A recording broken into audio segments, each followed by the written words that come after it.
Well guys, looks like we have ourselves another leak for Sonic Frontier to discuss. Unfortunately, this one has nothing to do with gameplay, so if you were hoping for a more direct look at the cyberspace levels that we've talked about so much recently, you're out of luck. But if things go our way, we may finally get a trailer from Sega later this week that demonstrates the cyberspace levels, thus giving them an official reveal. But I don't know how much confidence I would place in that idea just yet because it is the final week of June, and given the recent post from IGN, we may just be getting a Q&A to top off their IGN first series for Sonic Frontiers. There's a small chance it could reveal new information still, but Sega has been really tight with their NDAs around the game, so I don't know if that would even happen at all, but there's an idea worth tossing around. Instead, for this video, we're going to be talking about the soundtrack for Sonic Frontiers, which has been established to be much more mellowing and serious in tone than many of the previous Sonic titles. And it makes sense given the storyline that we're going for. We're talking about a game where Sonic is all by himself over at a group of 4 islands, and he's fighting to get his memories back and save his friends. For a story like that, an upbeat soundtrack like what we're accustomed to hearing from Sonic by now just wouldn't do the game justice. It wouldn't fit it at all. So yeah, they're gonna go for a different tone. Still, the main theme will have vocals, but unfortunately, these will not be provided by Crush 40, at least according to Zippo. Keep in mind, this is a leak video, as in the information shared here is unofficial. As much as I and many others would have liked for Crush 40 to come back and do the music for Frontiers, it wouldn't be the first time that they weren't brought on board for something like this. Not every piece of Sonic soundtrack that you've heard was composed by Crush 40, even though Sonic is a large part of what they're known for. Example number 1. Dreams of an Absolution, the vocal theme for Silver the Hedgehog in Sonic 06, was performed by Bentley Jones. And that is easily my favorite piece of Sonic music that I've ever heard. Probably the best too. A bold statement, I know, and I've had many favorites to choose from before saying something like this. It was not an easy decision to make. Another example would be the vocal theme for Sonic Unleashed, Endless Possibilities. That was performed by Jared Reddick, who people jokingly refer to as Chuck E. Cheese as an aside. And also, it was performed again in the Sonic 30th Anniversary Symphony by NateWantsToBattle. And it's funny I should bring this up, because that might serve as a bit of foreshadowing here. Let's take a look at this post from Zippo here. As composer Tomoya Otani has recently said, there will indeed be a vocal main theme for the game. He doesn't mention Sonic Frontiers by name, but he's already covered Origins and Prime in the rest of the content with this post, and the second movie is out and about, so I think it's safe to say that he's referring to Sonic Frontiers.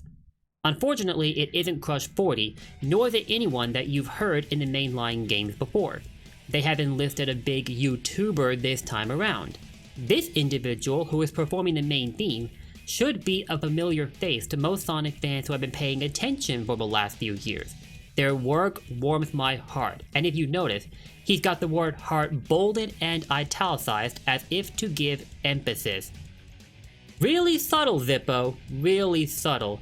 This may be bold of me to say, and I could end up being wrong later on, but it's obvious that you're referring to Give Heart Records. If you guys actually don't know who Give Heart Records is, it's time to make some room on your playlist because you're missing out. They are a spectacular band with a library of phenomenal works, many of which involve remixing video game soundtracks or providing their own takes on such content. And typically, the one providing the vocals for each of their songs is Nathan Sharp, also known as NateWantsToBattle, who I name dropped just a bit ago. Foreshadowing, as I said. If you watch the Sonic 30th Anniversary Symphony, you should recognize this guy because he performed the vocals for both Endless Possibilities and Escape from the City in the second half of the event. When he first showed up in the Sonic Symphony, I was ecstatic because I'd already been a huge fan of his works before, particularly his Sonic-themed remixes. So I've also listened to some of his other works, and they're all just as great. Incidentally, Nate dropped more Sonic-themed remixes earlier this year, and if you haven't heard them yet, go over to the Give Heart Records YouTube channel and give them a listen. You absolutely will not regret it. If this leak holds up, Sega bringing Nate on board to perform the vocal theme for Frontiers is going to be an awesome experience. I'm guessing they're going for a theme that involves a lot of emotion behind it to convey the feeling of being lost and trying to find yourself, as that is what Frontiers is about, and I could totally see Nate excelling with such a theme. Absolutely. As for why Crush 40 isn't involved, my guess is that their schedule could be a little full right now. Others might also suspect that their typically upbeat approach to Sonic's music would not be a fit for what Sega is looking for with Sonic Frontiers, and so they deferred to Nate instead. But I sincerely doubt this, because you can certainly coordinate rock music in a way that conveys a more serious tone. It doesn't always have to be upbeat. That, and you don't become as known a band as Crush 40 is, or Give Heart Records is, without having some degree of flexibility, and both bands certainly have that flexibility. Furthermore, the success of a Sonic 30th Anniversary Symphony will likely inspire Sega to dip back into the pool of musicians featured in that event for future Sonic releases, and the work of someone like Nate deserves to be immortalized in an official Sonic title. I can almost hear it right now in my head. The music that you heard in the teaser trailer before the IGN First Series happened, combined with Nate's vocals, will create a match made in heaven. Now, the post on Zippo refers to a big YouTuber being brought on board to perform the vocal theme for Sonic Frontiers, and if you're skeptical about Nate fitting that description, well, he certainly does. He's a part of Give Heart Records, and of the platforms where they post their work, YouTube is one of them. Nate also runs a YouTube channel of his own where he posts gaming related content, so I'm pretty sure he falls under that description nicely. And given that he was recently featured in the Sonic Symphony, if Sega is indeed looking for a big YouTuber to perform the Frontiers theme, Nate should be right at the top of their list of people to consider. Of course, there are others that are just as deserving of the honor in my opinion, and one such example I can put out there right now is Emmy Jones. She recently worked alongside other community members and current and former voice talents in the Sonic series, like Mike Pollock and Ryan Drummond, to bring us the Sonic and Tails R radio drama series, which is an ever so impactful piece of fan media for Sonic.